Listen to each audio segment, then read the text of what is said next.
নম ক্রান্তি লক্ষ্মী প্রীতি শঙ্খ সৌভাগ্যং অতুলং মম সংপ্রাণি বিশ্ববাণী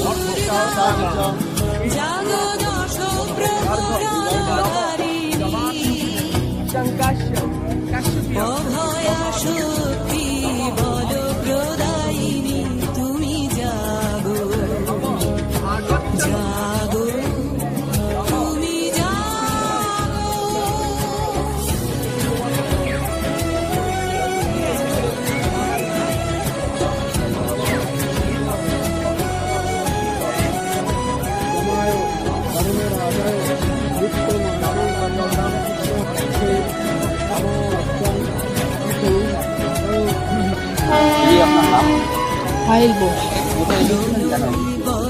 এই শ্রীমতী নদীতে এসেছিল, তর্পণ করতে এসেছিল। কিছু বলেনি এসছি প্রত্যেক বাবা মা যেন শান্তি পায়, শ্বশুর মশাই, ঠাকুমা শাশুড়ি, কাকা শ্বশুর, আমার বাবা মা সবাই যেন আত্মা যেন শান্তি পায়, ওই জন্য করলাম তর্পণ। আমার নাম দীপঙ্কর চক্রবর্তী। আমি এসলাম আমাদের শ্রীমতী নদীতে ধারে তিল তর্পণ করাতে পূর্বপুরুষদের। আসলে তর্পণ কথার অর্থ হচ্ছে তৃপ্তি, পূর্বপুরুষের আত্মার শান্তির জন্য, তৃপ্তির জন্য তিল জল দান করাতে। আমাদের হিন্দু মতে এটা হচ্ছে আমরা পূর্বপুরুষের আত্মার শান্তির জন্য তিল জল দান করেছি।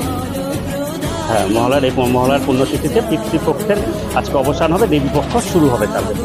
এই পিতৃপক্ষের অবসানে আজকের এই মহালয়ার দিনে তিল তর্পণ করাতে আমরা হিন্দু ধর্মে মনে করি পিতৃপুরুষরা তিল জল পেলে খুব ওনাদের আত্মার শান্তি হয়।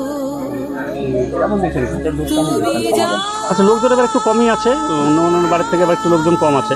এখন অনেক জায়গা ঘাট হয়েছে, পুকুর হয়েছে, নদী হয়েছে, ওকে কোথাও যেতে পারে, কিন্তু এবার অন্য বাড়ির তুলনায় এবার কম আছে। আর ঘাটও পরিষ্কার আছে, নদীটা অনেক সুন্দর পরিষ্কার করে দিয়েছেন পৌরসভা থেকে আমাদের। ভালো আছে, সবই ভালো আছে।